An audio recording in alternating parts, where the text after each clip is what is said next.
Hey all, how are you today? Welcome back to another video. I'm here with is it Natalia? Or like, Yes, how do you Natalia. always Awesome. want to be sure because you never people pronounce stuff all wrong. Of course, You especially are those a from the decade. freshman here, right? I am a freshman, class of 2026. Nice. So where are you from? So I'm from a couple of different places, but I went to high school in a small town called Westlake, Texas. And then before I got there, I did middle school in Greenville, Illinois. And then before there, I grew up in Riverview, Florida. Sweet. So yeah. What area did you call home the most? Ooh, I guess Florida for me feels a little bit more nostalgic just because I lived there for about 10 years.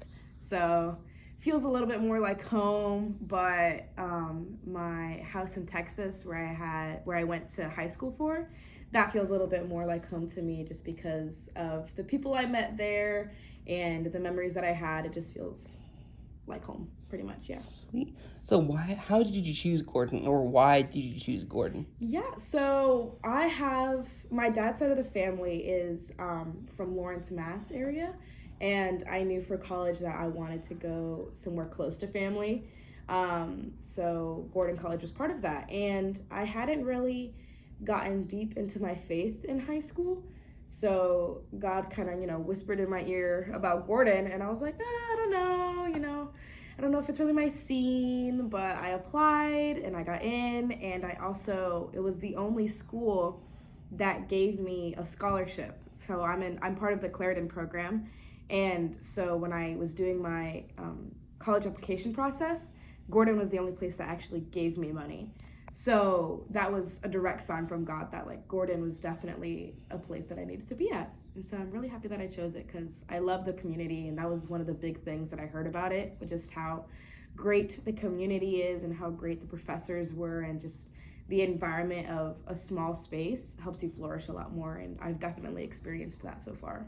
So, What is Clarendon Scholars? If people don't know who might not come to Gordon. yes. So I actually work for admissions specifically for Clarendon, so I absolutely love to talk about this. But Clarendon is an honors program here at Gordon, and it prioritizes educating and uplifting urban leaders from all across the world and all across the country. So basically, just helping students learn about what racial reconciliation is, what it means to be a spiritual and urban leader from diverse contexts. So I come from a town that is an immigrant town. So a lot of people there are majority Mexican immigrants, and so just being in that environment, being in that culture, it helped me learn about what different assets they have, but also what they are in desperate need of.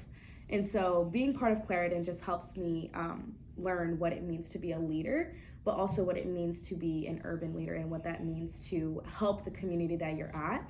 And their mission is to connect students to and back for their community. So after the 4 years that I'm here, I'm hopefully going to go back to my community and help them in whatever way that I can from what I've learned here. So yeah. Sweet. What is your major or majors here or minors? I am a psychology major right now. Hopefully, I can go into occupational therapy, which is basically similar to physical therapy, but in the sense that if someone has a stroke or they have some sort of brain damage that causes them to do simple functions like, how we were able to sit down in this chair or open a door or go to the bathroom, brush their teeth, etc., I help them to get back to, day-to-day life practices. So yeah, that's something that I want to get into. Sweet.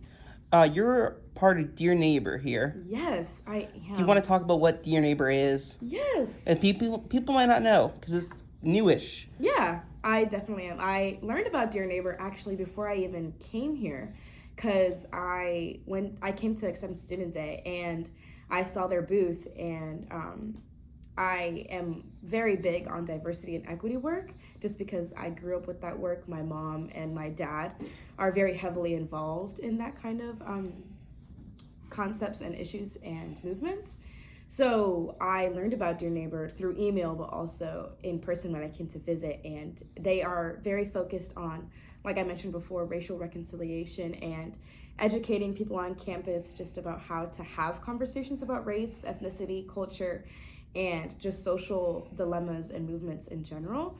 So it's very conversation based, very informative of just different topics that you might not have thought of, or you may have seen on social media or heard of around on campus or with other cultural groups, but it's just a bridging the gap between the different movements that you might hear and being able to be a part of them as well.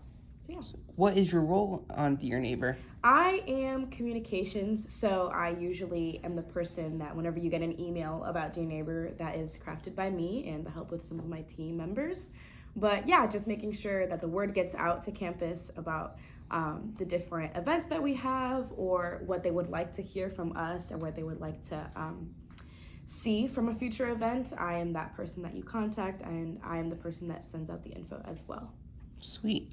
Related to Junior, I just want to give a shout out because their internship, they have interns, so it's due soonish. Yes, it is due soon. I believe, if not the end of this week, I'm assuming sometime next week, but you can check the Instagram to double check.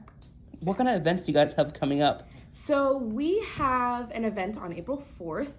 I believe the time is TBD, but so far it is planned to be at 7:30 in the Gregory Auditorium, and it's called Disagree With Me. I'm a freshman, but they had a part 1 last year, and it went really well. So we're having a part 2 of Disagree With Me. Basically just, we have a list of different statements, and people who agree with the statement or disagree with the statement will talk about why, and basically trying to find a middle ground as to what we can do to proceed from there. Nice. And also, Dear Neighbor will be helping out with LDW for one of the events too. Yes. Coming March 28th. Awesome. Yeah. How many clubs are you a part of, if you don't mind asking? Ooh. So you're part of Kayam too, I know that. Yeah, I did sign up for the email things. I am a part of Dear Neighbor. I am also a part of Alana. Right now that is kind of a fresh position for me, but I am basically doing the same things as I do for Dear Neighbor communications, just helping set up for events and getting the information behind those things. We have an event with Alana and Afro Hamwe actually on March 20th, this upcoming Monday, called Rest in Power, where you can learn about the severities and significances of gun violence and being able to honor the lives that we have lost in part of gun violence. So that is definitely a great and very important event to go to, just to reflect and see what we can do to stop this kind of violence in our communities.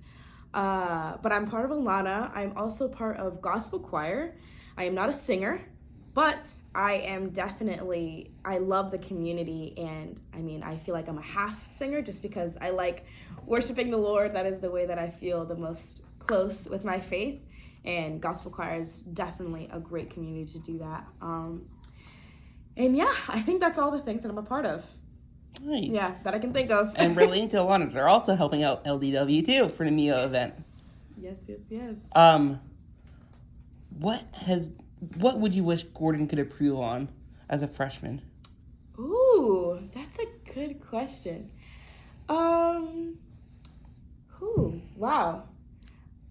That's really good. I think because of the fact that I moved around a lot, it was hard for me to feel very welcomed consistently, because I think Gordon does a really orientation was great.